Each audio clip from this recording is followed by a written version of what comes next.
permitted by the governor's disaster declaration of November 10th, 2022. The determination has been made that an in-person meeting is not practical or prudent for this committee to meet in person. To ensure as transparent and open meeting as possible, we will post the meeting materials approximately 1 week in advance. We'll provide a recording of this meeting linked on our website, and we'll take all votes by roll call. And as folks can see, the meeting is being recorded for the purpose of helping to capture the information that we discussed. So I think staff at CMAP have some additional logistical announcements before we take the roll. So is that you, Dan, or somebody else handling that? I'll take care of that today. Thanks, Ryan. No problem. Afternoon, everybody. As you heard, this meeting is being recorded. Make sure you're using the mute function when you're not speaking. This will help eliminate excess background noise. Use the mute button, or for those on the phone, you can press *6 and unmute yourself when you need to speak. For members of the public, if you have a question during the meeting, please use the chat box, which staff will be monitoring. Additionally, if you wish to address the committee during the public comment agenda item, you can indicate your desire to do so in the chat box. For members of the committee, when making a motion, please include your name so staff can properly record it. And that is it for my announcements. So back to you. Thank you, Ryan. And Daniel, whatever you did to make it so that I cannot see myself, thank you. I appreciate that. I don't know what I did, but could you please take the roll? sure. I'm going to call the organizations, and if you can, this time around for the roll, if you can just state your name so I can make sure that I think there's a couple of alternates this time. So first off will be City of Chicago. Buck Doyle here. Okay. CTA. Christina Bader here. Okay.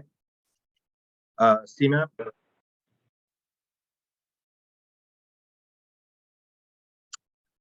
Alex, are you on? If she's not, I'm here as the alternate, so I'll just put that as she might be joining late. Council mayors. Mayor Mike Einhorn. I'm on here, but I'm on my phone. Can somebody send me the link to this to my email? For some reason or other, the link that I got is not working. Okay. IDOT. Mike, you're here. Yeah. Yep, I'm here. Metro. David Kralik, here for Metro. Pace. Hi, Dave Tomzik here from Pace. RTA. Heather Mullins. The counties.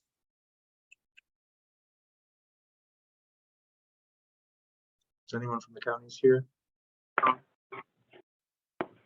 I think Sid said he'd be joining, but right now he's not present. FHWA. John Donovan. And FTA.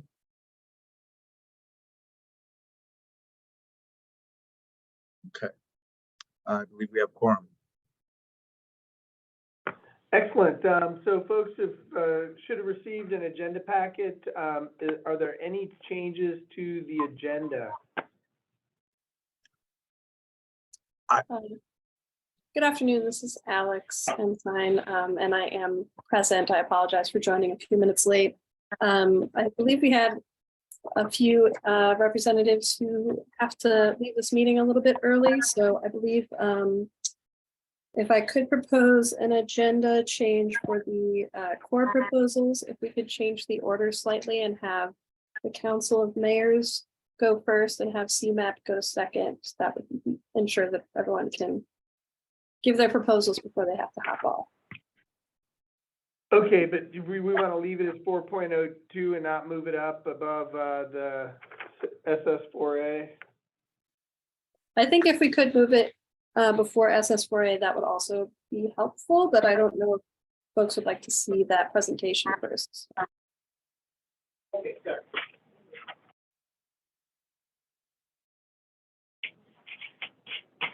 I think we can leave it where. Go ahead. I was just gonna say, historically, I think we've usually started with the presentations. It was just a mix up there, but and since some people do have to leave, I think it'd be better to do that so they can give their pitches, spiels. Yeah, I kind of agree. I think that, since a chunk of it's gonna be recorded anyway, you know, we don't have any time pressure. So, okay, after we approve or go through the minutes, 3.01, we'll head to, the core proposals, unless there's any objections. And Daniel, did somebody get that, link out to the mayor? Yeah, it should be coming. Okay. Okay, well, you know, everybody got the agenda packet. It includes the meeting minutes from October 13th. Are there any requested changes or corrections to the minutes?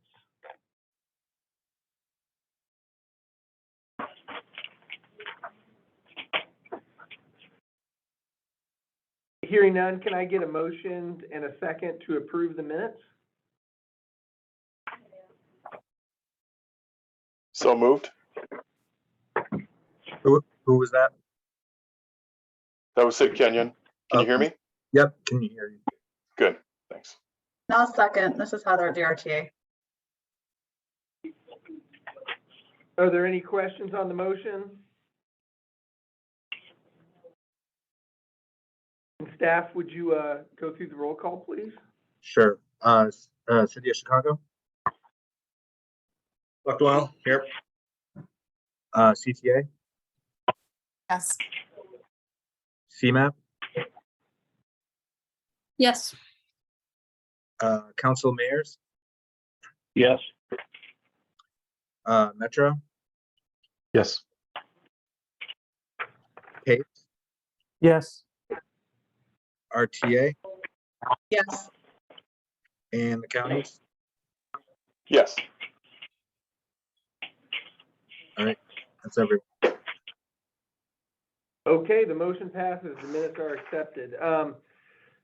Okay, so we are gonna jump to 4.02 on the agenda, which is the FY24 UWP core proposals. The action requested here is discussion. So each agency, I think we're gonna get a quick summary, and then agencies are gonna get a chance to run through their proposals. And then, did we say Council of Mayors is moving up?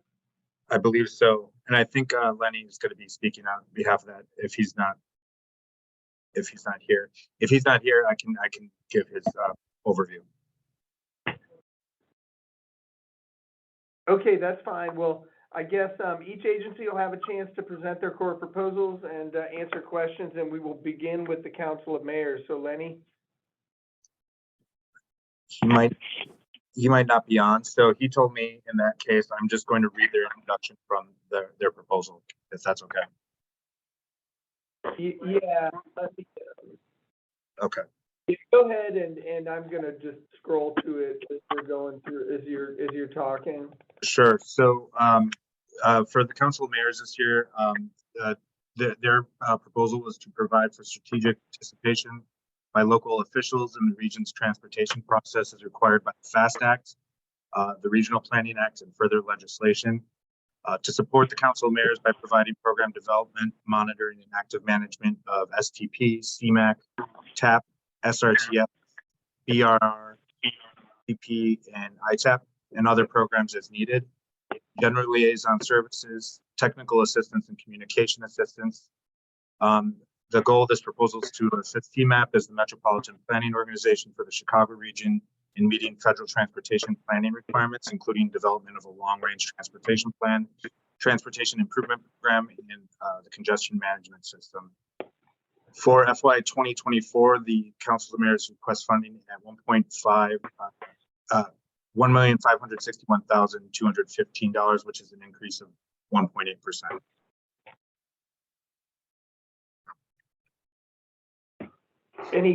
Any questions from committee members?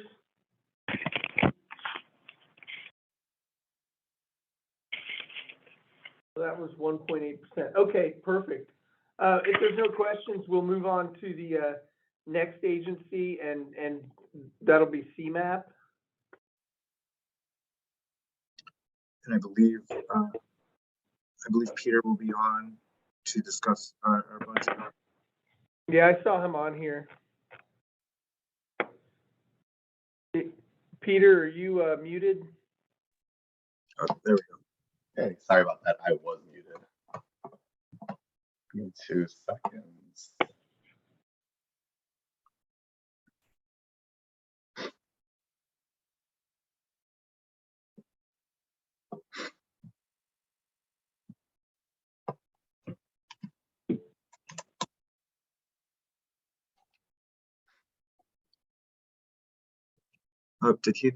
Did Peter drop off, or is it muted again? No, Oh, sorry. no, it's my Zoom's going in and out. I'm sorry. Hold on. Let me go in and out of the meeting. Sure.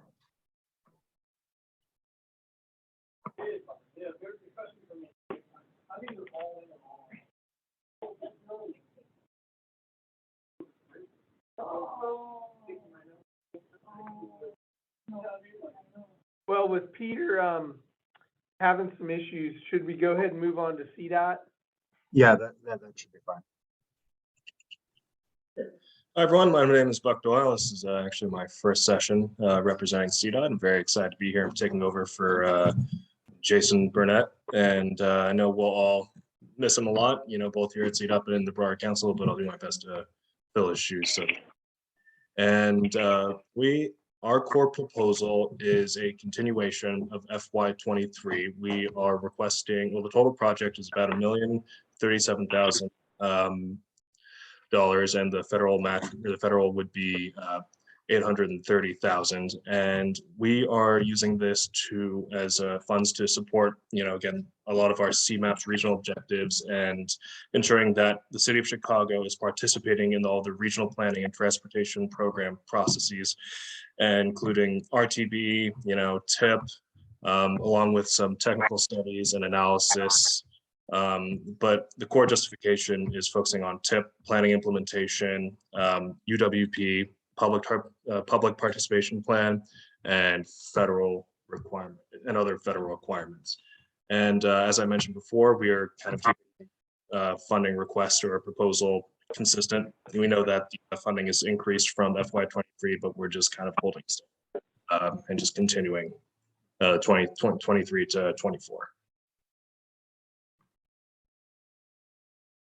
Thank you, Buck. Any questions from the committee members?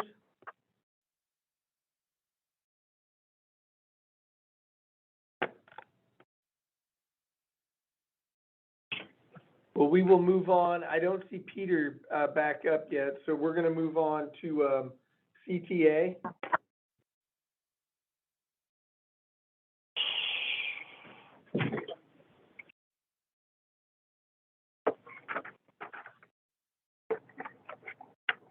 Christina, were you going to run through the CTA? Yes, Mike Fitzsimons is on. He's muted. Mike, unmute yourself, please.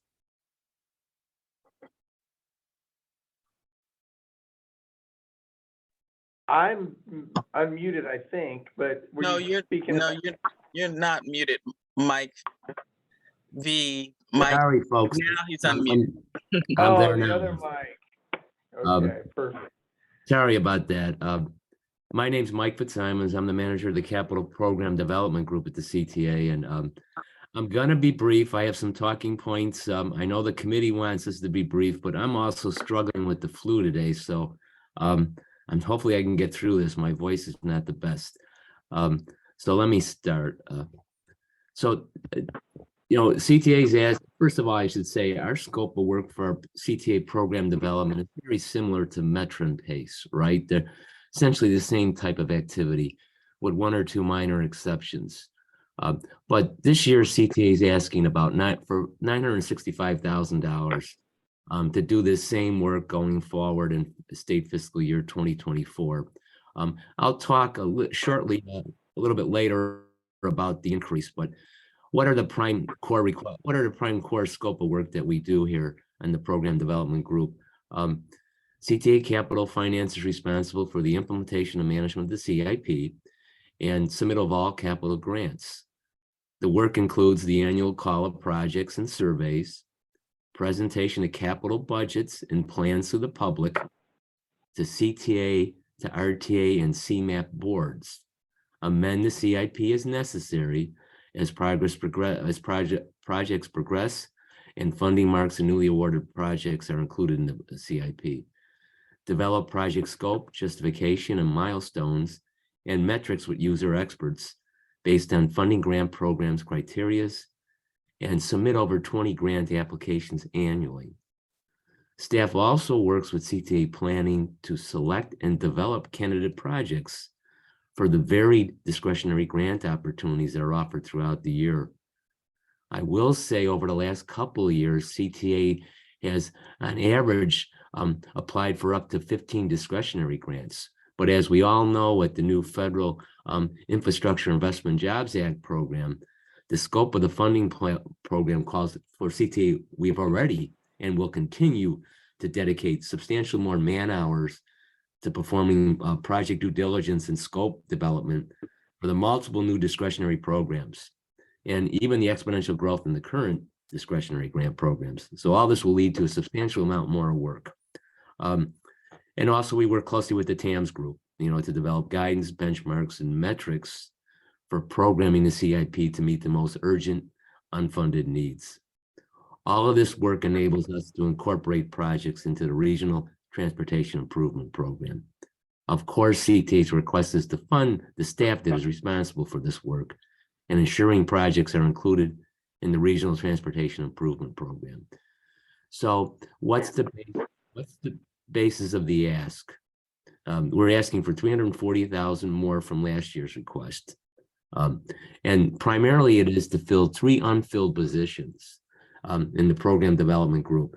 These positions have been unfilled for a number of years now.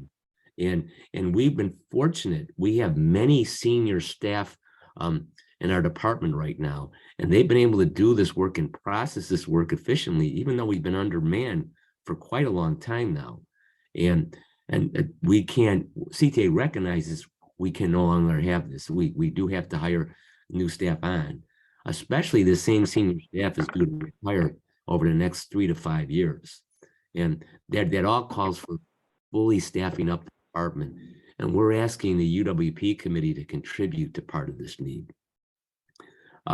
I should also state that, one of the main reasons, of course, again, is the new federal program, right? And, if we're experiencing a 37% increase in federal formula funding in each of the next 5 years, we're going to have that and many more projects to plan, scope, and develop to include in the TIP eventually. This doesn't even account for the discretionary programs that are happening now. As we do know, there are a couple of new discretionary programs that the CTA is ideally situated for. That's the ASAP program, the All Stations Accessibility Program. CTA has already put in a grant application for one of the stations or a couple of the stations, and we will continue over the next series of years for additional applications to make a number of our stations accessible on the green and blue line. And also we have a 5337 railcar procurement new program, which CTA intends to apply for soon and in the next following years. And, our existing FTA discretionary grant programs, the LONO program has increased 5-fold. And CTA is especially well situated for this. A lot of this, we will do a number of grant applications that relate to electrifying our bus system, whether it's modifying our garages or procuring new e-buses. All of this will have to be planned, developed, and eventually included into the Transportation Improvement Program. And lastly, and maybe as important as anything, we have the FTA New Starts program. There's a 100% increase in that program, as we're aware, and CTA is ideally situated for that. We continue to work in great detail with the FTA folks on entering into the eventual project engineering phase in 2023. And eventually, the hope is that we will lead to a full funding grant agreement in 2024. All of this points out to extensive work on developing grant applications and eventually planning and scoping out projects to include in the TIP. Lastly, even with this funding ask will bring the current CTA staffing and funding levels to the appropriate appropriate level for the work for the current year need, but and especially for program development grant administration. But going forward, CTA does plan to ask to incorporate the transit asset management activities into the scope of the core program development too. This would kind of align to what PACE and Metro have right now. But we're fully aware we have a significant ask right now out there, so we didn't want to kind of double up on this. And, and we do understand we're asking for a contribution, and whatever the UWP committee could provide to us would be greatly appreciated. So those are my talking points. Hopefully it was helpful. If there's any questions or comments, I'd be glad to try to answer them, or you can forward me email or Christina an email. Thanks. Thank you, Michael. And a point of clarification, I believe the CTA request is 154% of 23, not an increase of 154%. So anyway. If I did say that, I wasn't aware of that, but yeah, the net of it is right. We've asked for 965,000. Last year we were awarded 625,000. I mean, I just look at the number. So 340 to hire 3 staff, so 115-ish per is what I kind of penciled out. But anyway, does anybody have any questions for Michael with CTA?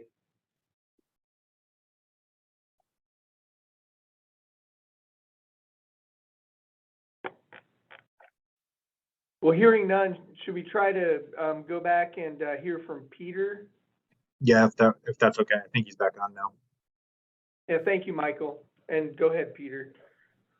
Thank you, Michael from IDON. And good afternoon, everyone. My name is Peter. I'm the Director of Finance here at CMAP, and thank you for bearing with me while I had some laptop issues. And again, just like Michael, I am a little bit under the weather, so if you cannot hear me, please just let me know and I'll try to speak up. But more or less, our core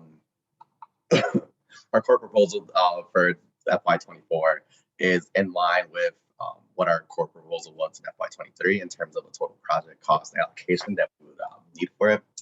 For FY24, some of the agency, some of the focuses that we will be focusing on are efforts on fostering regional economic collaboration, continuing mobility recovery work, and drafting an associated transit report for the Illinois General Assembly, launching the Safe Travel for All roadmap, which some of you may heard is titled STAR, and to advance safe and complete streets priorities, as well as coordinating some IAJA project submissions for a region. But then more or less, as this is our core funding, we have a lot of major tasks between our planning, RPI, research analysis and programming, now called our transportation division, our comms and engagement division, as well as our IT infrastructure. A lot of our costs obviously are associated with a lot of contract costs associated with a lot of our work, maintaining and updating our IT infrastructure, external engagement, applied research, program maintenance, program management of local programs, as well as our regional partners, tip development, on the 250 indicator and performance monitoring. And again, like I mentioned, regional economic recovery initiatives, climate mitigation strategies, and resilience and implementation. Obviously here at CMAP, we are still going through the budget process and tinkering with the numbers. We are in the process of finalizing those as we get closer to the end of the month, as well as speaking with Aaron, as well as with Amy, and then finalizing those between all of our divisions. And again, that is all I have. I think I thank you for your time, and I'll open it up for any questions. Thank you, Peter. Does anybody have any questions regarding the CMAP core proposal?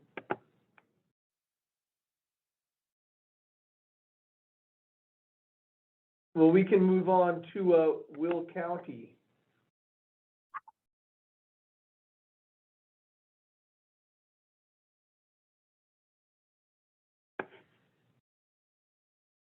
Is from Will County here? I was just looking. Anybody from Will County? Yes, it's Christina Kupkowski. I'm here from Will County. Sorry, there you are. Hi there. Hi.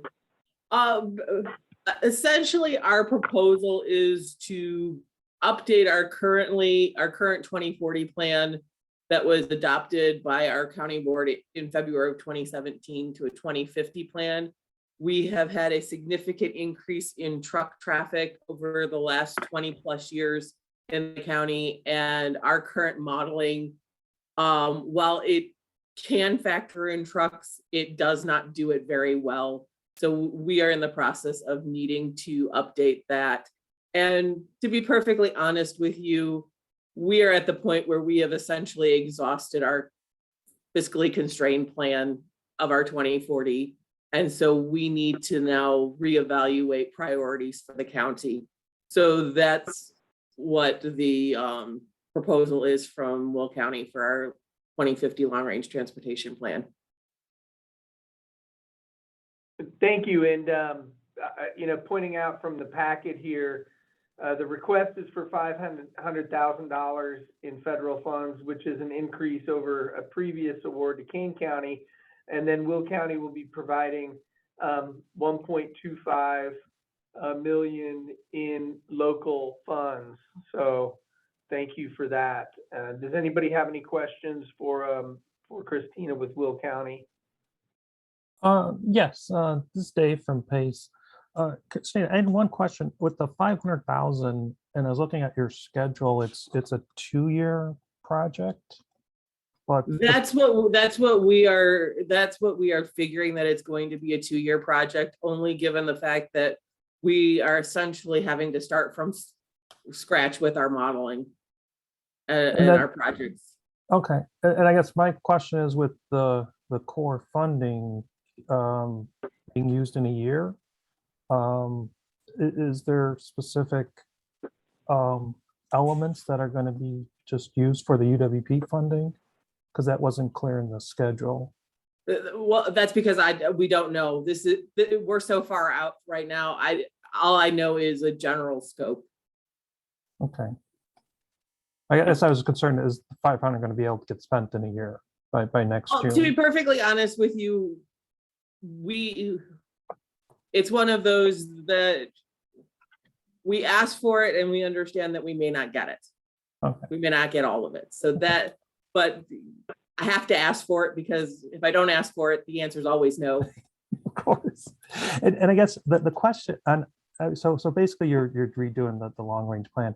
The 1.7 dollar figure for I guess what, because I've seen, you know, we've done regional, you know, 6 county studies that are less, you know, just a bit, you know, slightly this. For one county, a 1.7 million study just seems large. Is there something specific that you're doing with the modeling, or are you seeing this from increased costs and consulting? I think it's a combination of increased costs, and the fact of the matter is our current model is very cumbersome, and our consultant that worked with us on our 2040 plan had some notes for us that makes us believe that we may be better off actually creating a new model rather than using the existing model that we have.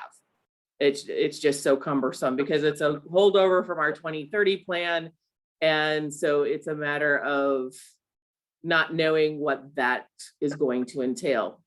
Now, if it doesn't cost that much, it doesn't cost that much, but that's our initial estimate. Okay, yeah, because I was just curious on the cost of the study as to, you know, what you're seeing out there. There was, because that raised some alarms as to how much increased costs are going from the consultant side, but it sounds like it's more on the modeling that you're really wanting to enhance on that. So, okay, thanks. This is Heather from the RTA. I have a question, not necessarily for Christina, maybe this is for IDOT or CMAP, but I know that there seems to be a policy that every year it rotates, having one of the counties apply in the core program for a planning study, but it was my understanding that core projects are only for staff time reimbursement, and this looks like it's going to be for consultant. And consultant led projects are meant for the competitive program. So I'm just wondering what the history is with that. I think I'd defer to possibly Kama on that.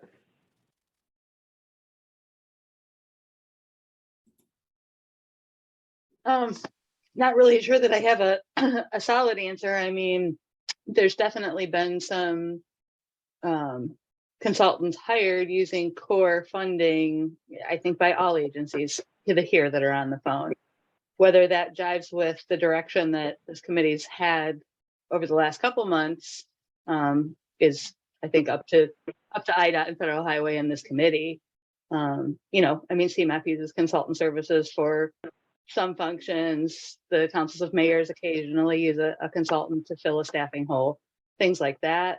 You know, is using a consultant to fill a staffing hole different than hiring a consultant to do a study? Probably.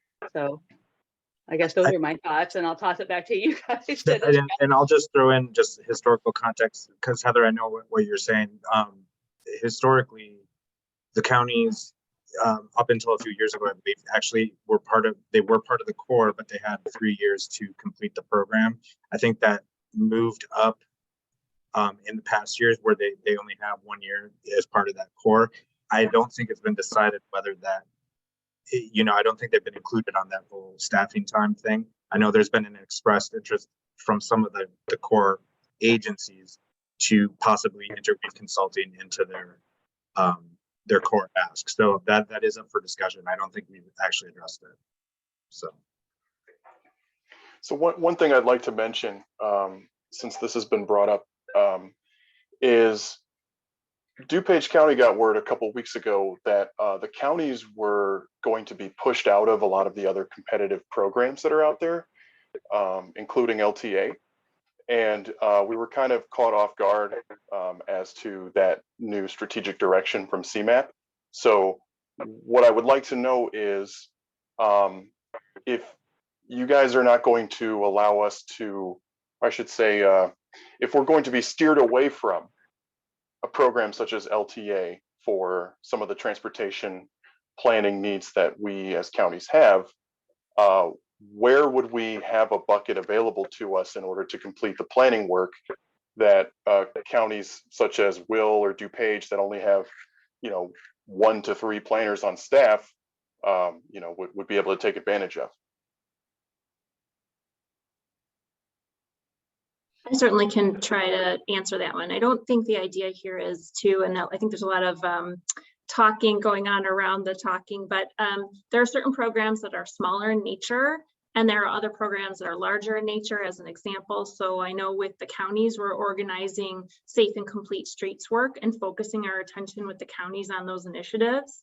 The LTA projects tend to be of a slightly smaller magnitude and focused in a different area. So it's not that one particular type of community can't apply for Fund A or Fund B. It's trying to right size the applications such that we can complete the work that needs to be done around the region. So I think it's not one or the other, or anyone's getting cut out. It's which programs best suit which type of community. And in this case, the competitive work that we're doing on IIJA, as an example, is better collaborated with the counties. And that's just one example, and there are probably others on the phone that can give some other ones, but it really is trying to align community needs with the type of funding source and the type of projects we can do from either size perspective or also from the regional perspective. Okay. Thank you for that explanation. It was not explained to us that way when we last heard from staff. So appreciate the clarification. If it's about size, then as opposed to, you know, I guess who gets the money, then again, you know, if you guys are talking about Safe Streets for All work, what about if we have a project such as this one, which is more of a long-range transportation plan? Does that fit within that particular direction? Maybe the best thing I can do is kind of go back and circle around with whatever team you talk to and try to get some more clarifying information, because We do have different types of work we do around the region, and it isn't one size fits all for each funding source. So perhaps the easier way, because I only know some of them, I don't know them all, perhaps the easier way to answer your question is to kind of go back to the team and we can kind of bring back a document, and it likely already exists, and I just don't happen to have it at my fingertips right now, that shows the types of programs that different communities participate in, have access to, etc. Okay. Thank you for the question. And Kama, sorry for putting you on the spot there. I figured you were Terry might be good historians on some of the past practices, but thank you for your input, and Daniel and Amy also. Do we have any more questions for Will County?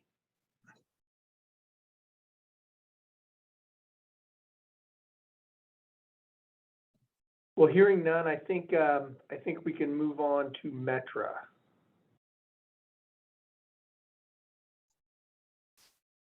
Thanks very much. David Kralik from Metra. My case is somewhat similar to what you heard a few minutes ago from Mike Fitzsimons from CTA.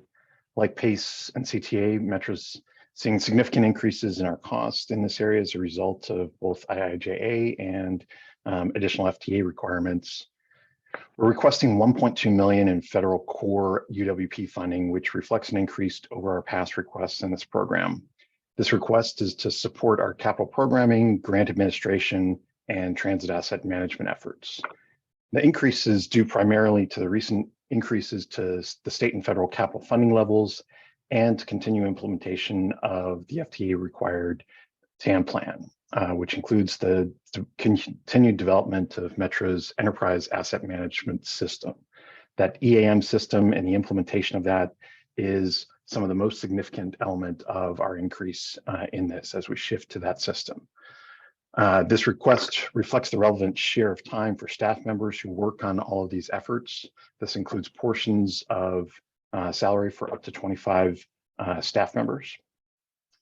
This effort is, and our approach is primarily to support the expansion of our programming process, the development of discretionary grant applications in response to the offerings in IIJA and additional funding, formula funding through IIJA, in addition to the asset management pieces that I mentioned.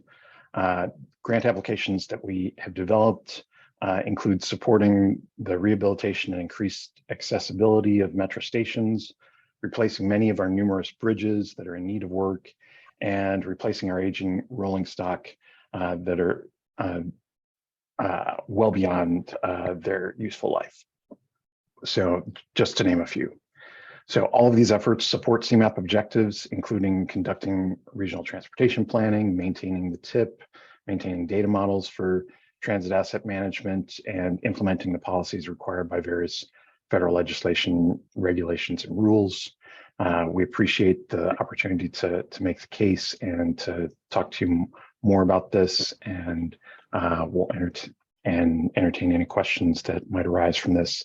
I will note, as Mike Vanderhoff had noted with a few of the previous mentions in the memo, the percent increase is our new ask reflects the percentage that is listed in the memo.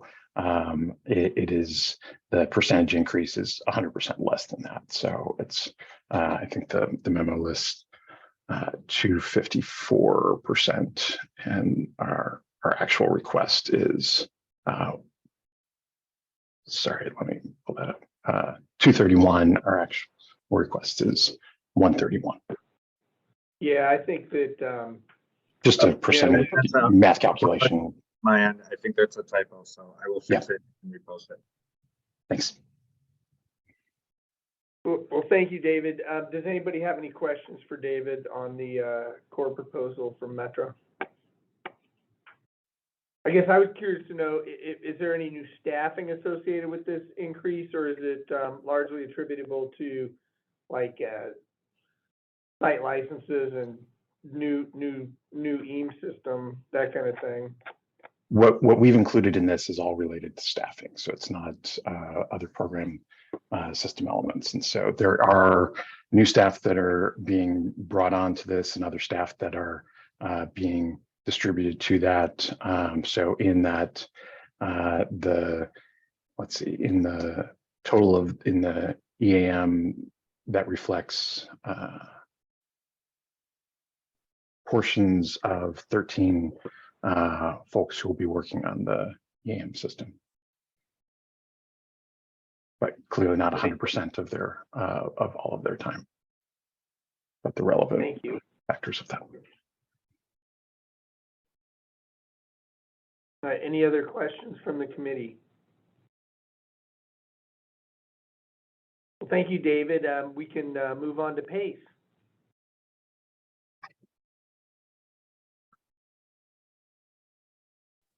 Yeah, Chris Gosbach is going to discuss our program. Thanks, Dave. PACE's application has two primary components, capital program development, which is for staffing costs, and shared mobility, which is a combination of staffing and marketing costs. Our total ask of $438,000 is including a $87,000 match from PACE, and is approximately a 50% increase from last year or the current year. So the scope for the capital program development supports PACE in its strategic efforts to plan, develop, and implement a fiscally constrained PACE bus capital improvement program and a transit asset management plan for Northeastern Illinois. I won't bore you guys with the 19 tasks on this, but basically they are related to capital program development, such as our budget call process, creation of our budget document, RTA submittal and amendments, things of that nature.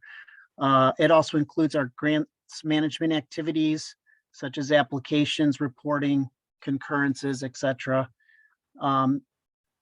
Our TIP development and maintenance, and the TAM activities, in addition to the TAM plan updates and condition assessments of our assets. It also includes NTD reporting, as well as cost model updates and our SAM coordination with the RTA.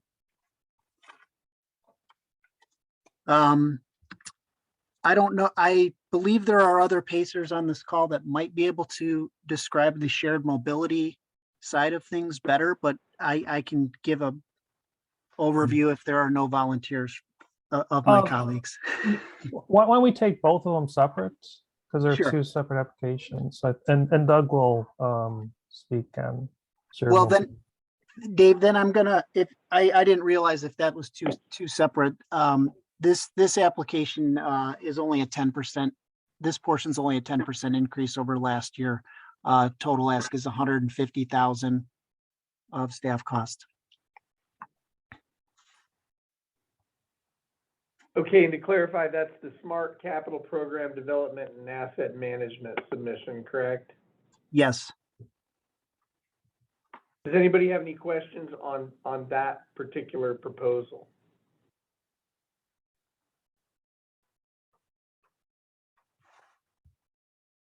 Well, then, yeah, we should probably move on and hear a little bit more about the shared mobility program then. Yeah, and Doug Sullivan will be discussing the shared mobility. Hi, everyone. I'm Doug Sullivan, PACE's Manager of External Relations. Happy to go over PACE's shared mobility program application. So PACE, as you know, is the region's rideshare program administrator. Our request for FY24 is $288,000 within this program. That is an increase from $150,000 in FY23 and $200,000 in FY22.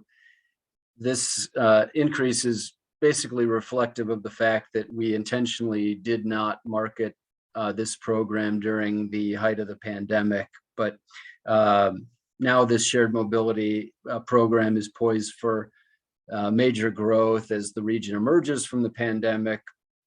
And it's also aligned with the principles of the On to 2050 plan. The three major activities that we're proposing within this program are in-person van pool promotional events. This is based on research we've done into corporate office parks that have returned to in-person work.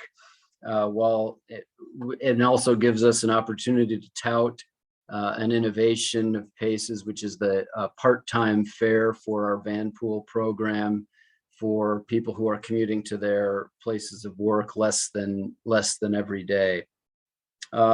Second project within this scope is traditional paid advertising, mostly on the digital side. That allows us to expand program awareness, again, as the region emerges from the pandemic and more people are needing commute options, especially those that are price sensitive to current gas prices, current auto ownership prices. And then the third piece of this scope pertains to roadway signage. There are hundreds of signs along our area roadways installed decades ago that currently have outdated branding, outdated phone numbers, outdated website URLs on them. Our goal is to get those updated. The amount of money that we're programming for this FY24 cycle won't cover that project either, because it's too big, both price-wise and time-wise, to get accomplished in 1 year. But this will help us get started with that effort. So thank you. Be happy to answer any questions. Thank you, Doug. Does anybody have any questions for Doug?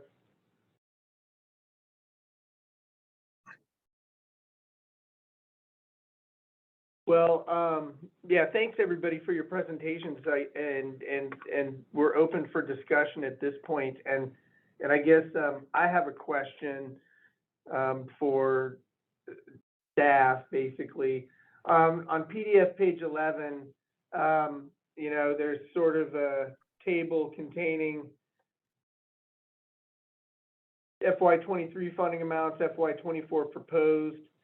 Am I seeing on this table that the gap between what has been requested and what is available is $828,743? Yes. As of right Okay. now. Okay.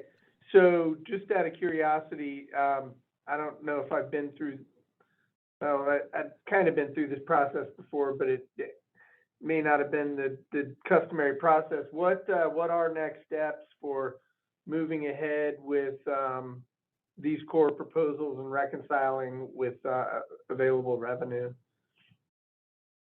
Well, I think, I mean, again, speaking from my memory, I mean, we're going to have to obviously right size everything based on the overage and take that back. I mean, in some years we've done it where we just, for everybody who's asked for more funds than they traditionally have gotten, I think we've split it equally some years. In some years there was a need by some agencies more than others, and I think even in we've had some points where one agency would actually gave back their funding so the other agency for that year could go forward with their budget. So that's sort of up to the committee to make that decision. Is that something we decide today or we're going to do on December 14th? Usually we have that discussion, I think, today or in the intervening weeks up until the 14th, because the goal of the 14th is to actually vote on the program. Okay. And anyone on the committee, if you're remembering anything different, I'm trying to, I think I got that right. But yeah.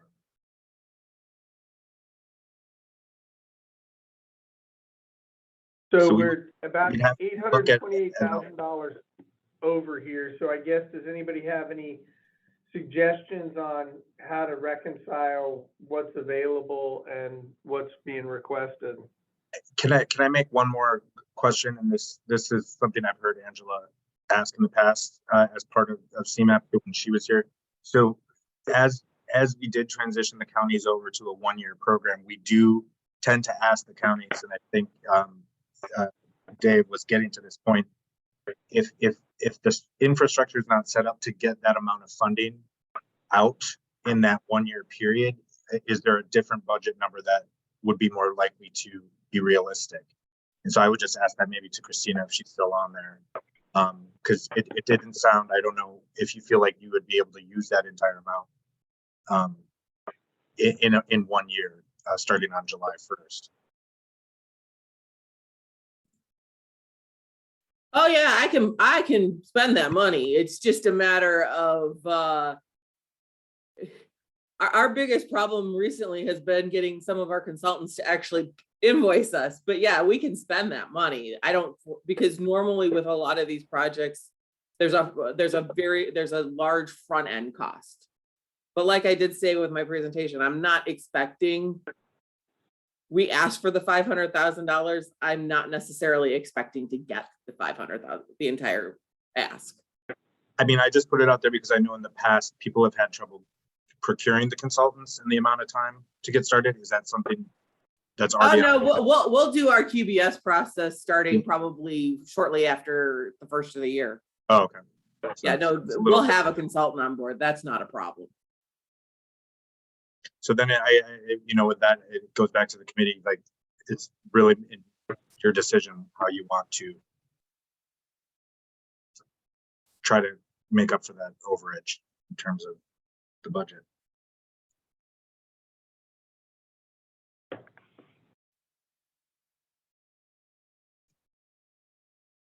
I don't have a calculator to split up 828,000 by the amount in front of me. So.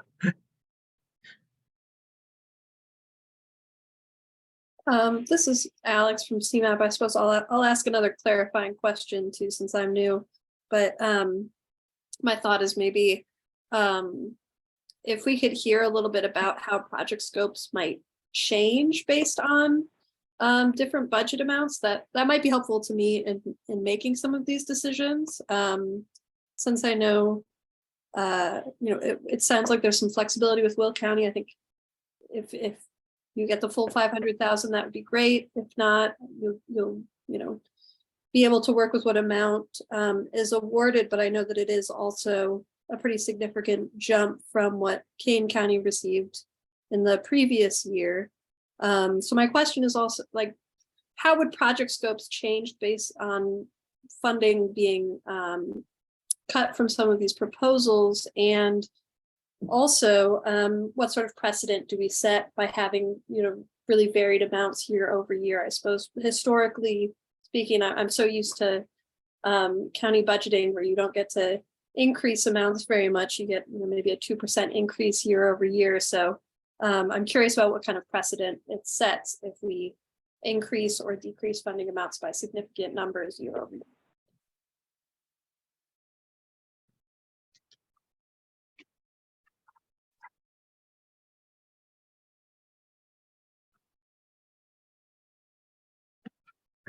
I mean, if we started with the folks who asked for a significant amount, I mean, first one would be what, CTA? Is there anything in your scope that wouldn't be doable?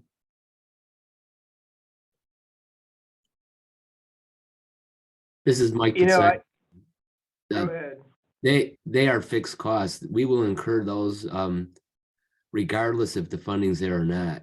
That matter of fact, one can make the argument that we will not be as successful to obtain all the discretionary awards that are out there because we're not spending enough man hours dedicated to the project development for those discretionary grant opportunities. So yeah, they are truly fixed in that sense.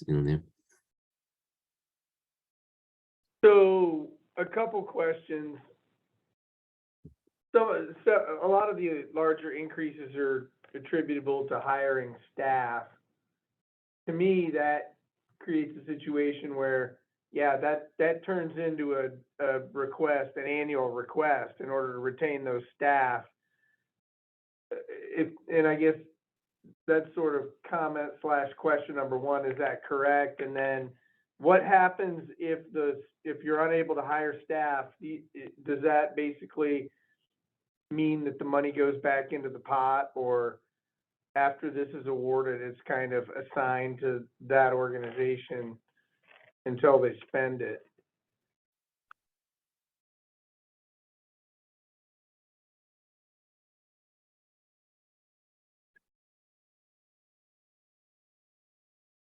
So you mentioned the 1 year, there's been a couple mentions in the 1 year agreement. Is a rule for these core proposals, 1 year agreement, spend all your money or give back what's remaining?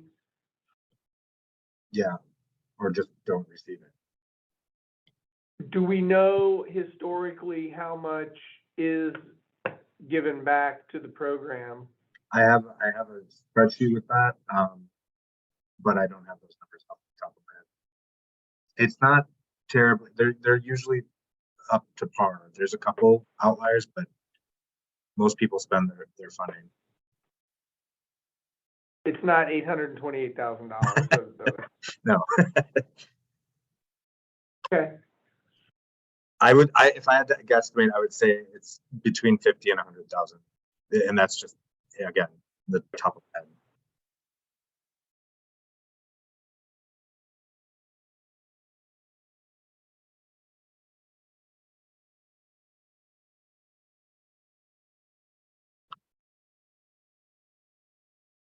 Any other questions or comments on how to take care of the delta here? Well, it's, so throw CDOT's 2 cents in here. Just kind of institutionally, we're going to kind of make the argument that our proposal shouldn't be cut, given that, I mean, frankly, we could all use, a lot more of the money, especially staffing is a very pressing issue. And we opted to keep our request pretty moderate and also consistent with last year's proposal. And we understand that, there was the opportunity to ask for a little bit more given the increase, but we opted not to. And this is kind of a hairy issue. Certainly we'd love it if everybody had, the kind of funds that we needed. But it's our purview that we'd find another way outside of kind of just uniformly, taking a cut from everybody's proposal.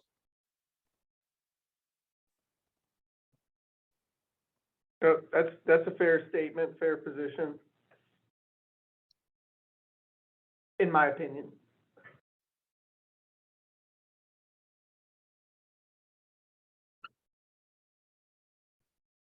Any other questions or comments on how to resolve or reconcile the difference in revenue and funding requests?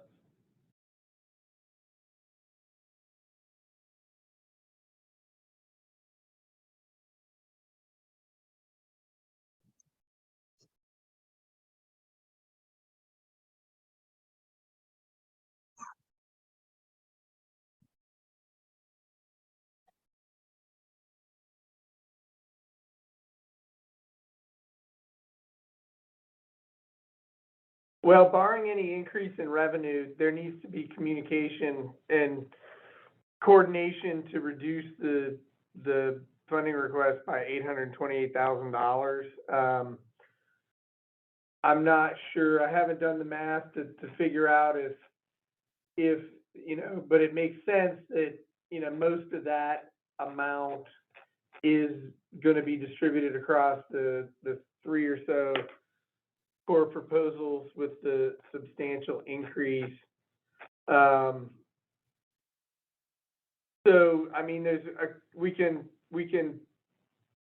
put something on the table right now to resolve it, or there would need to be communication between staff and the folks that submitted the core proposals with a way to reconcile this by December 14th at 1 p.m. Or Mike, at that point, go ahead. This is Christina from Will County. Historically, the counties for our long-range transportation plans have received approximately $250,000 in UWP funds. We would be willing to reduce our request to that amount, with the hopes that in the future that amount does not change for future proposals.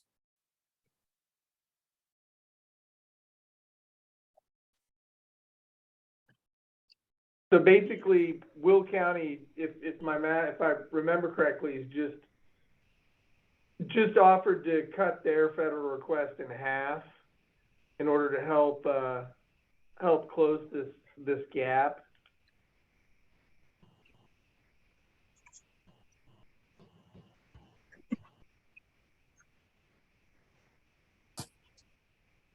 So I'm just doing a rough calculation. If and that was the federal request, that would still have us over by about 412,000.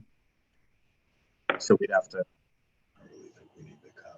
make that up with the other folks who were over by.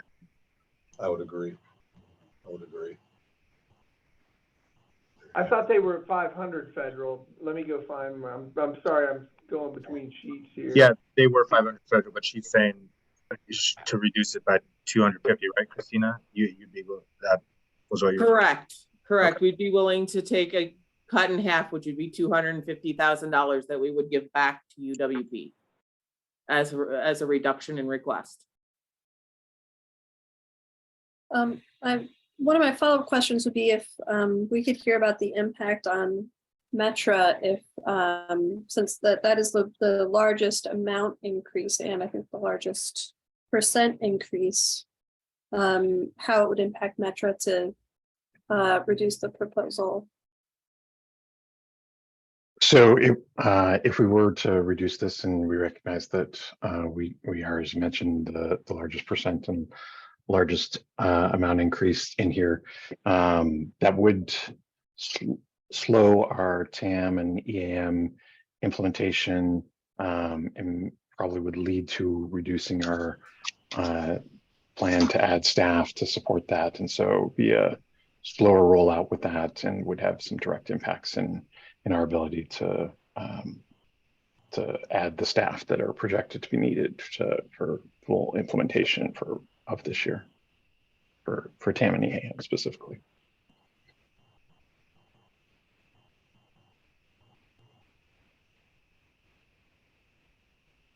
Well, I'm envious that you could add staff quickly enough to use this money, because I don't have that situation here. But anyway, it sounds like there would be an increase or an impact to staffing. And to Daniel, if we were at 828 and we subtracted 250, I was coming up with.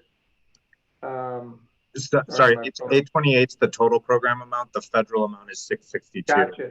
Yeah. Thank you. Good clarification. Thank you. In future years, I will attempt to put that, if there's any difference, on the memo, just so we see it to start. I don't know why it slipped off there. This is also a good point to apologize to the folks with the percentage errors. There's obviously a spreadsheet I'm using that has the wrong formula. And when I'm doing this with time constrictions, I did not catch that. So I apologize. I will go back and fix it and post it this week.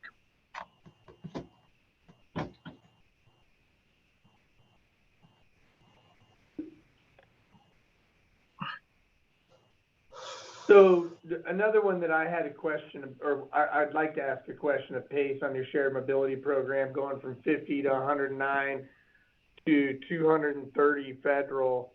That's doubling every year. And so I guess, can you talk a little bit from your perspective, what happens if you don't go up to 230 this year, maybe if it's a more moderate increase?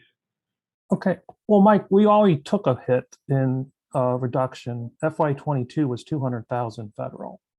So last in 23, based on what Doug said, because of the volatility in the market, with a lot of the unknowns, we requested less. But the base level, I think we should be looking at, it really would have been 200.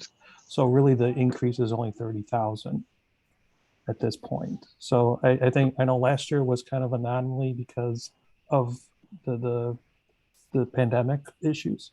And we foresaw that. And now we're also foreseeing that we're coming out of that based on our contacts and everything that we've seen happening and the requests we're getting from the region. So really, I think, it's really only a 30,000 increase because we would have requested the 200 last year if we knew we could have spent it.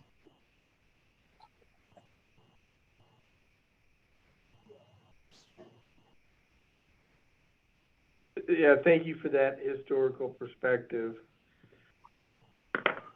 And then just going through the other entities with the larger increases, CTA, would you like to talk real quick about what the impact would be if you didn't get your 54% increase? Hi, Mike Fitzsimons again. I think I did kind of address that earlier that, this is staff that is on board and will be with us. So if the money was not available, it would essentially have to come out of our operating budget. So, it's inevitable. Those 3 staff members will be hired. It's just a question of how the CTA will pay for their salaries. And I would emphasize to the group here that, the CTA for a number of years with all the senior staff, we have been substantially understaffed for years now. People don't realize that. And, and because of taking advantage of the senior staff, we've been able to do that. So now we got to get back to staffing levels that we had 7-8 years ago, and we were funded at those levels through this program 7-8 years ago. But as time went on, and salaries increased, we lost that contribution. We're funding less staff members now out of the UWP program. So we're kind of trying to play catch up here.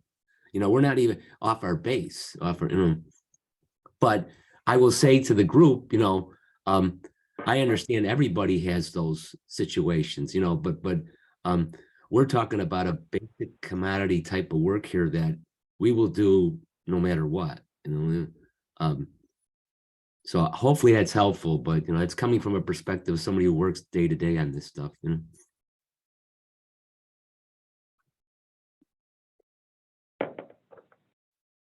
Thank you. Just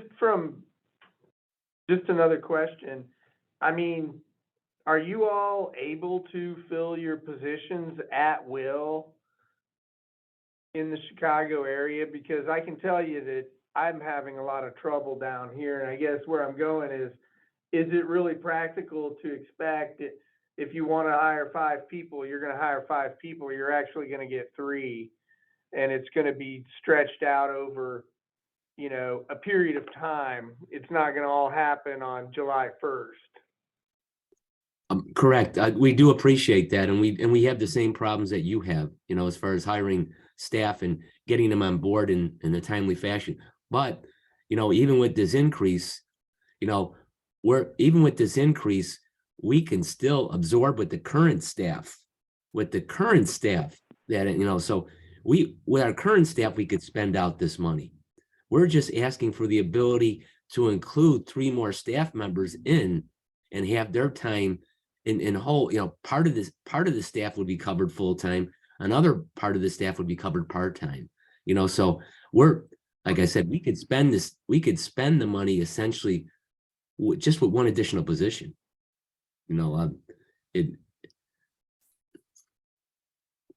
But as far as the hiring process, it's realistic to say that we probably wouldn't be able to board on all 3 staff members. We would hope to, but recent history tells us we might not be able to.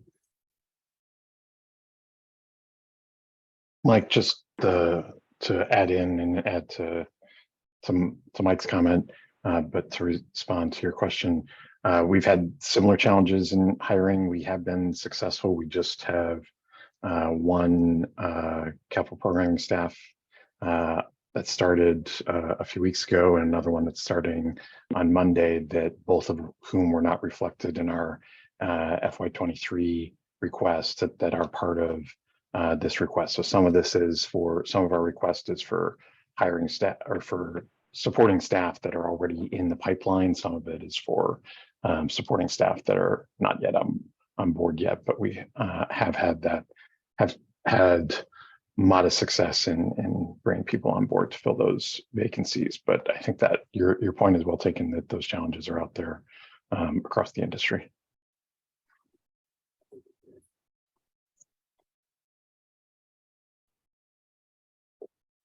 Well, so at this point, we've got Will County, who's pretty much decreased their request, their federal request, cut it in half, and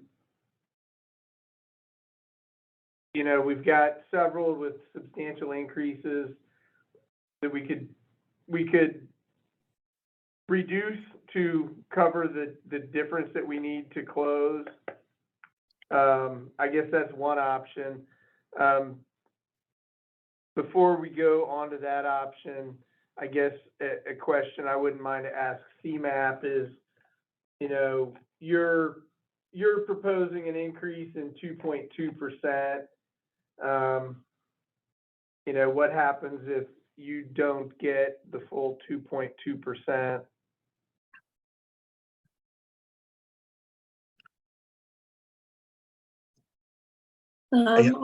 Yeah, I can't speak for that part. I wasn't part of the budgeting process, but I don't know.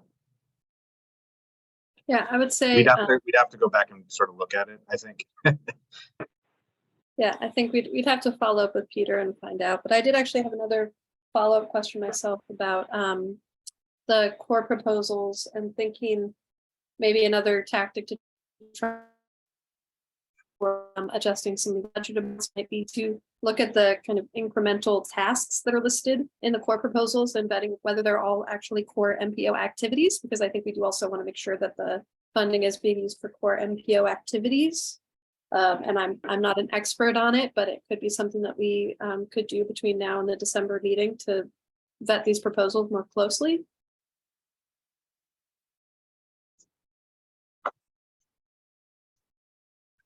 I think that's a great idea. I did not look at it from that perspective. So it sounds like, well, based on the fact that we've still got a gap that it's going to need to be resolved by December 14th. I guess what I would recommend is that CMAP staff review and discuss and, you know, meet with the entities that are requesting large increases and work to resolve the gap. Maybe, well, next week is kind of a bad week for it, but maybe by a week before the meeting. And then when the agenda goes out, I mean, is that appropriate time to communicate any revisions to UWP core proposals that could be decided on in the next meeting? And I guess that would include, you know, CMAP taking a look at your requested increase. And I kind of just identify that because of the math. I didn't really call out the 1.8% out of council and mayors, but I suppose that, you know, that there could be a little bit there too. Yeah, I mean, that's historically what we've done. I mean, the goal is to talk to everybody and figure out these things before we come to the meeting. So we're not having that discussion. So, you know, we'll aim for that and to get that out and have those discussions before December 8th, which is a week before the committee meeting. Yeah, and I guess I would ask that we keep in mind sort of the desire to have predictability and stability in these core proposals moving forward. So if there's going to be an intention to hire 2 staff, you know, that's a continual increase in a core proposal request as it applies to these core MPO functions. And my expectation is that's going to have, that same request is going to come in the next year and the next year, possibly increasing based on labor rates. And so,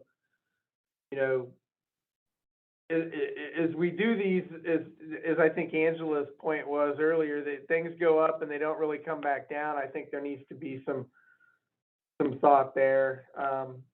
So we have to set something up that the different organizations can live with moving forward. And I think maybe trying to minimize these 20, 30, 40, 50, 100% increases year to year, just because we don't have the room in the budget, I don't think, to continually respond to those when we know that the federal amount's going up a couple percent. Yeah. This is Dave. I got one question. I know last year in the discussion, a lot was, we made a lot of changes, and CMAP's budget was substantially increased and based on staffing and new programs. So that, again, that was done last year, and now they're, coming back with another increase. And then also, we didn't really discuss the STAR project much, because isn't that going to be next? So I think that's coming up. there's two programs that have increases, and that's like over 400,000 right there. But I know last year in the discussions with the big increases in CMAP, that really had a lot of interest with the committee as to what was going on, and so I think there's something to look in that. Yeah, that was largely attributable to the new authorization, IJA, and increases in levels that were they took place there, and now we're into more of a couple percent a year type situation. So I don't know if CMAP wants to respond to that comment or not, or if it's necessary at this point in time. But yeah, there was an increase last year. I mean, I think we can give a general, CMAP doesn't collect taxes as many of the other entities do. We don't have other funding sources. Our main funding source is the federal transportation bill, and it funds the regional planning across the entire region. So every 5 years, there's an opportunity, potentially, if the bill passes, for some increase. Otherwise, CMAP is capped at the 2%. And or any other grants that we receive. So one of the other components, and I won't remember the number off my top of my head, but we did add a number of new grants last year, which also contributed to that increase, which are, go for the term of the grant and then certainly sunset at the time that's over. But we're happy to come back and share it with the region. But the main difference, I think, between CMAP and the other agencies is simply that we are a single source of revenue between IDOT and the federal transportation bill for the work that's completed on behalf of the region.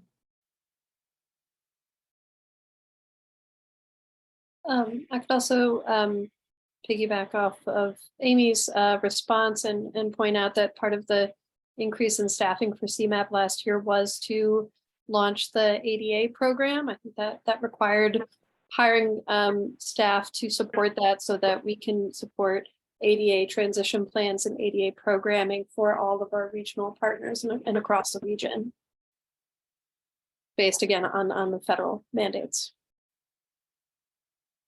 Yeah, that one might have been a separate from the actual annual formula amount, but definitely work that CMAP is doing on behalf of the region, and work that CMAP will be doing that a lot of the local agencies, won't have to do or won't have to do as much on.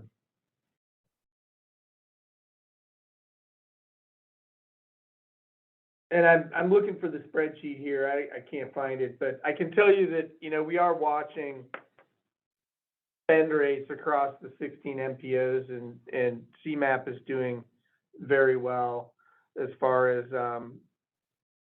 haven't been able to digest that increase that took place last year.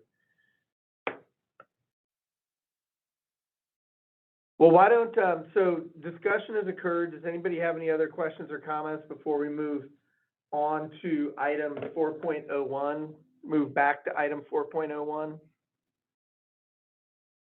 I would just like to concur that I think it makes sense for CMAP staff to follow up with the agencies about the individual proposals and do some of the more in-depth vetting of the proposals to come back with a revised set of proposals for the December meeting. We could aim to have those discussions in the first week of December, or last week of November, first week of December. Yeah, yep, that would be awesome. Otherwise, we're gonna have a really long meeting on December 14th. So, okay, well, let's go back to item 4.01 then, Okay. which is the overview of Safe and Complete Streets program.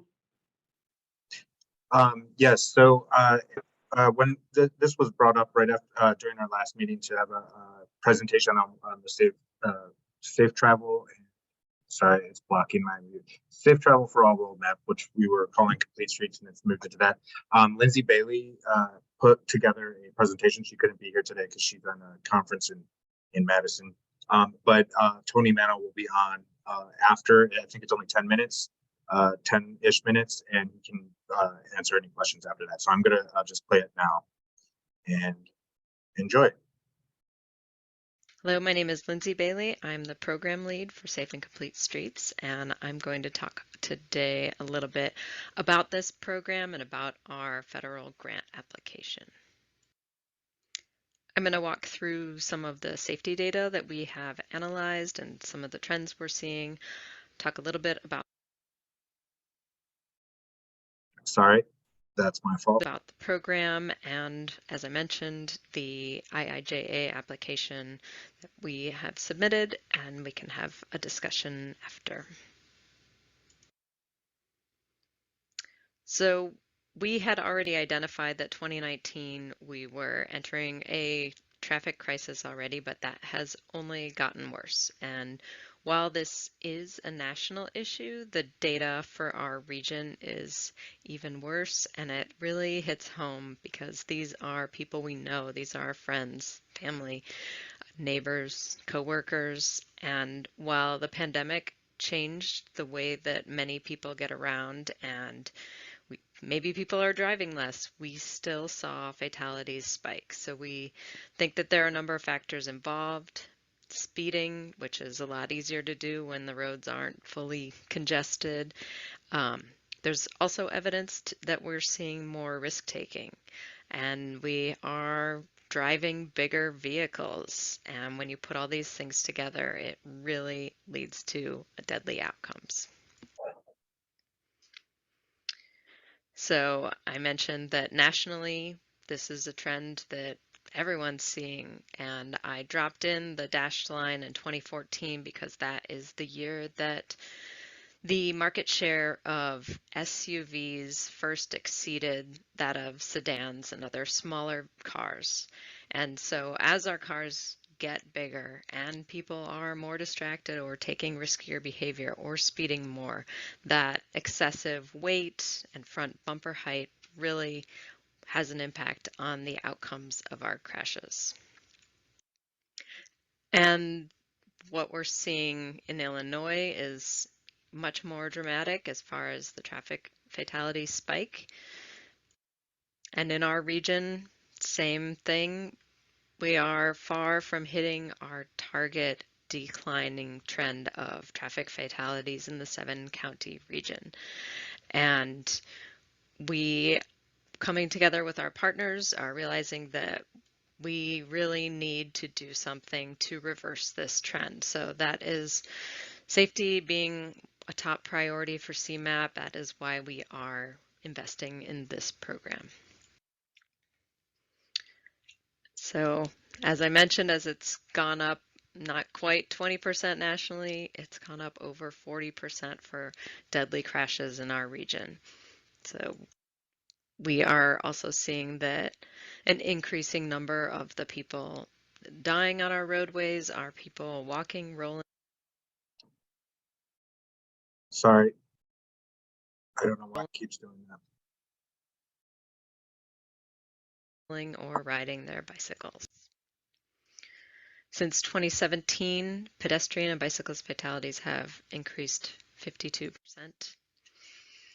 The death rate in disadvantaged communities is 3 times as high as non-disadvantaged communities for 2021.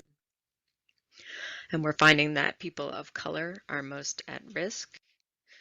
While Black residents make up 18% of our population, they represent a quarter of the deaths on our roadways. About 700 people died in traffic crashes in 2021. This is a trend that has been rising. And while a lot of safety features in cars make the people inside them safer, we're seeing that pedestrians and bicyclists are more at risk and are dying at higher numbers. So I'm going to go a little bit into the data on bicyclists and pedestrians. So while we did see slight increases over the last several years, 2021 there was a dramatic increase, 31% over the numbers from 2020 for pedestrian and bicyclists.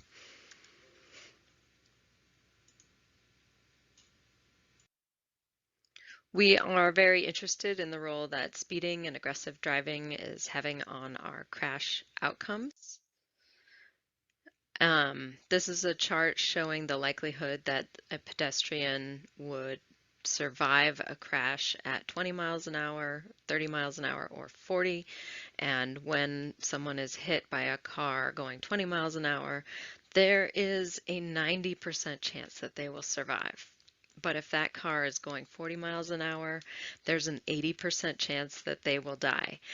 Unfortunately, this data is from 1995 and does not represent the much larger vehicles, the higher front bumper height, which leads to more fatal outcomes. So these numbers are probably low, and they're also low if you think about the impacts on our elderly population, children, and people using wheelchairs who are more vulnerable when getting hit by a large vehicle. So we know that speed is a factor, and it's probably even more significant than what this chart is even showing. So we have done some research on the rate of crashes according to the posted speed limits, and it's not surprising that the highest crash rates are found on roads with a posted speed limit of 30 miles an hour because that is Illinois' statutory speed limit for urban districts. So a lot of our roads have this speed, but this is just important data to pay attention to because these are the roads that serve our business districts, our homes, and our schools.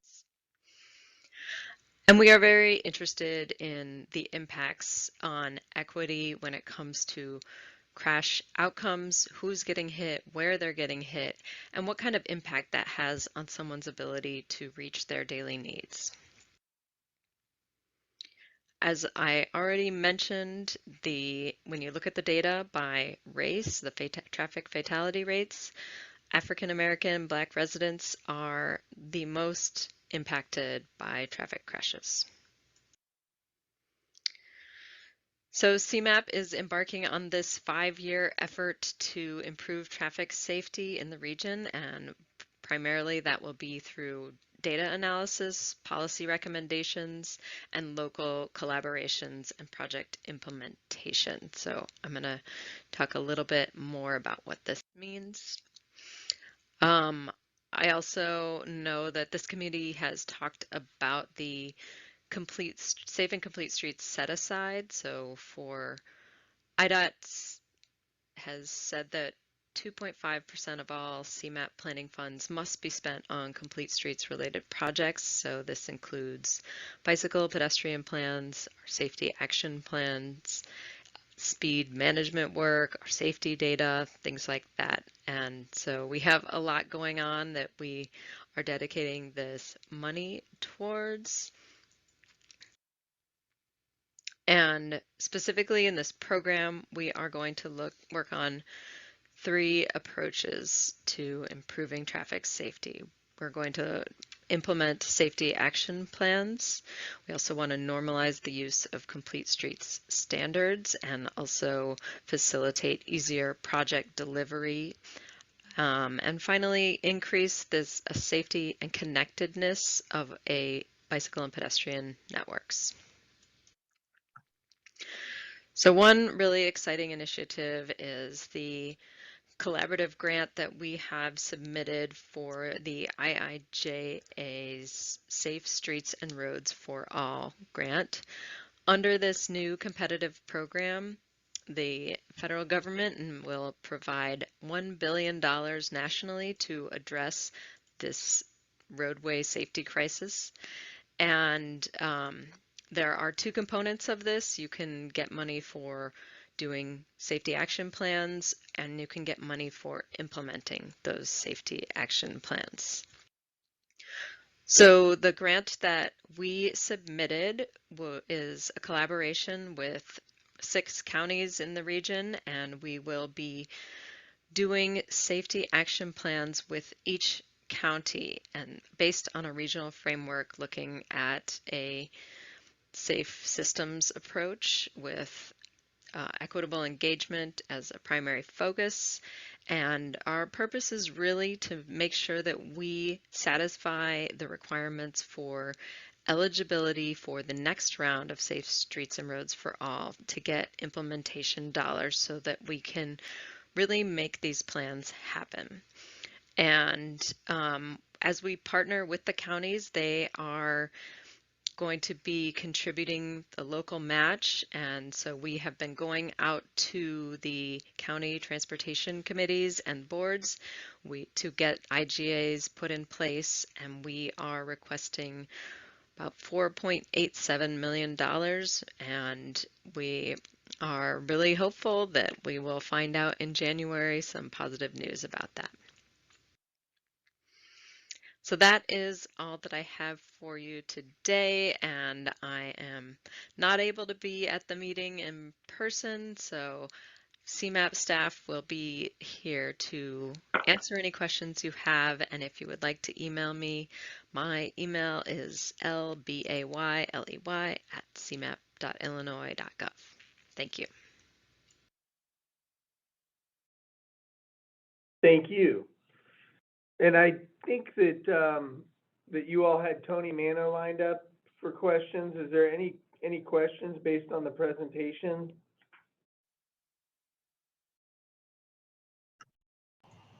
Can I make a comment? Absolutely. Well, I hate to be the bearer of bad news, but I work on the street every day, and I will tell you that planning is not going to solve the problem. Unequivocally, enforcement is going to solve the problem. And when you don't have a state government and state legislature that supports enforcement of traffic laws, you can plan all you want, you can improve all you want, but nothing's going to change. And if you look at the last 2.5 years, ever since COVID, when we backed away from enforcing traffic laws and stopping people from driving like idiots, guess what happens? You kill people. It's as simple as that. Now, I'm not saying that we shouldn't do a plan, but if you think this is going to change anything, when the courts are not doing anything with the people that are committing the traffic offenses, this is not going to solve your problem, not even close. So from somebody who is also on the fire department and been there for 50 years, I watch this take place every day. And until you get people to behave when they're on the road, you're going to continue to have this kind of problem. And you can have the best roads, the best streets, the best everything. They don't care. And if you haven't been out on the streets driving around and witnessed that, then you really need to take a field trip, because that's exactly what's going on. That's the end of my comments. Thank you for your comments. Tony, were you going to say something? No, I'm not sure I can address that specifically, I do appreciate that comment. And I guess the only thing as a planner I could offer is that when we get this funding and we do embark on these plans, our intention is to engage all types of stakeholders in every county, including law enforcement, including those that are out there on the streets trying to make them safer. So your input is very helpful, and we'll hopefully get more of that as we go through this process with each county.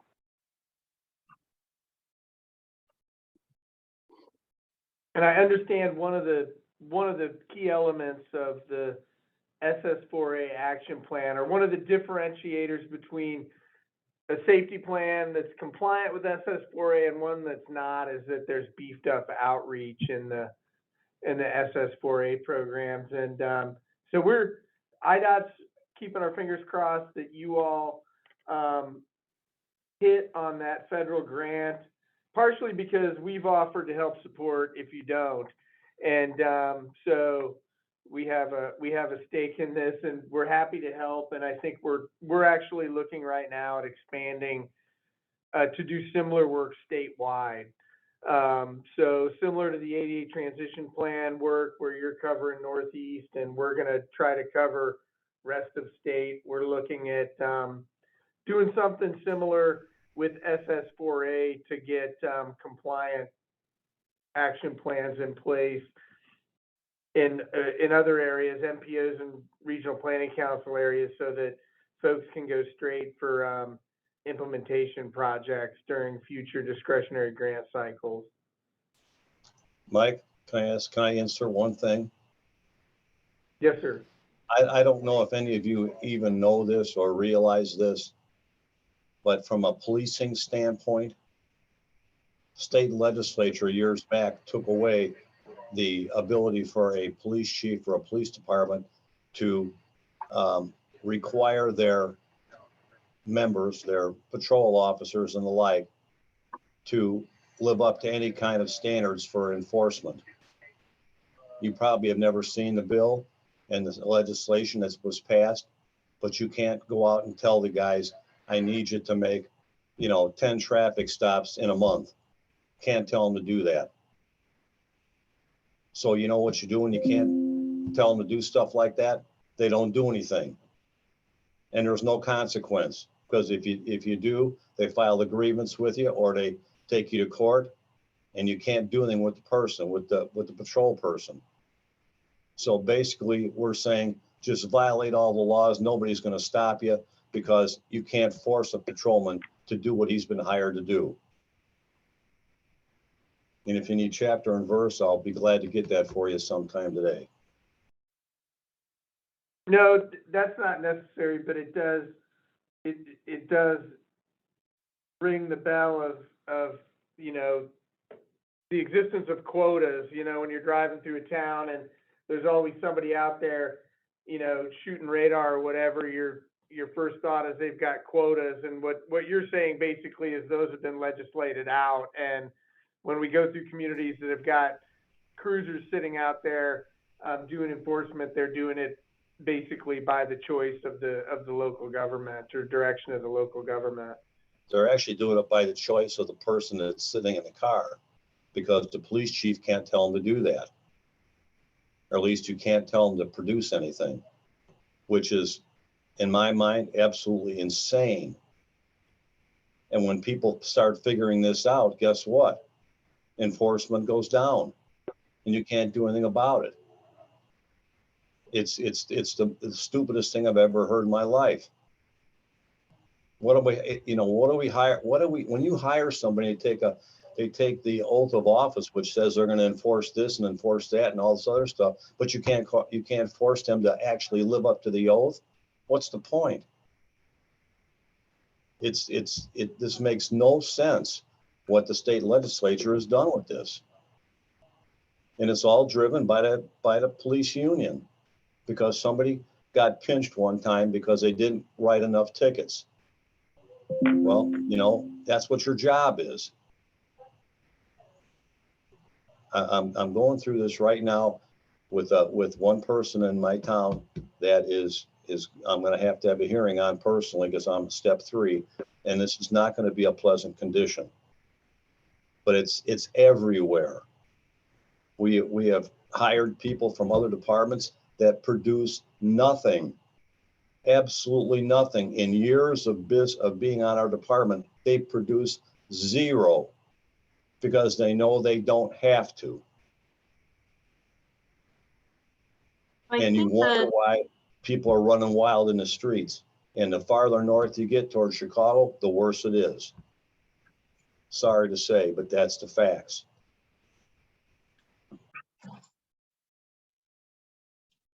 If I Amy, may, were you gonna make Chairman. a comment? Go ahead. Sure. I mean, I think that we're focused on CMAP certainly doesn't have any authority or control over police agencies, but what we can do is work with local communities because there are infrastructure modifications that can be considered on each roadway application when you're reconstructing that do have an impact and have been proven to have an impact on speeds. And so I think what we're focusing on with our efforts for safe and complete streets and for the STAR program is where we can have an influence. So not disputing your comments in any way, but focusing more on where CMAP has the opportunity to influence and to support local communities who would like to reduce speed limits or reduce travel speeds on certain types of roadways and how they might do that through their infrastructure improvement projects. I was going to add that it would also, you know, because you're going to be doing a lot of outreach, it might also be easy enough to include a question or two on, you know, not so much infrastructure impediments, but maybe impediments to improving enforcement or things like that, and just gather information that can be shared, but maybe not taken up as something that would be implemented. Because the point, I mean, these are all good points, and I think it's good for us to hear the perspective of the mayor, because he's looking at it from a different place and has a lot of experience with this, obviously. So I appreciate the comments.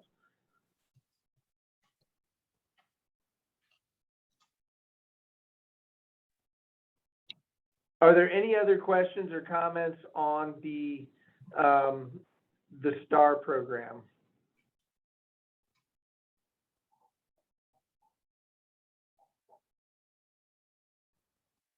Do we have, then we'll move on to other business, item 5. Does anybody have any other business?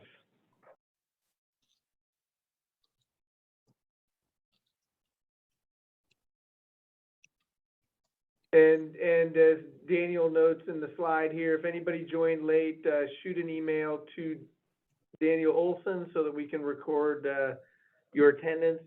I will identify at least one item of other business. The NOFO for the 2022 Illinois Competitive Freight Program went live yesterday morning. We are feverishly trying to get our website updated and issue public news releases and social media links. There'll be a webinar Friday at 1 p.m. that's going to walk through the program guidance and the application process. So keep your eyes out for that. The other thing that is, I guess, noteworthy, just a heads up, to CMAP mostly, is our PM2 and PM3 performance measures were approved yesterday by the secretary. Yeah, I think it was yesterday, and we're going to be sending those out shortly. And so just a couple updates there. Does anybody have anything else under other business? Do we have any public comment?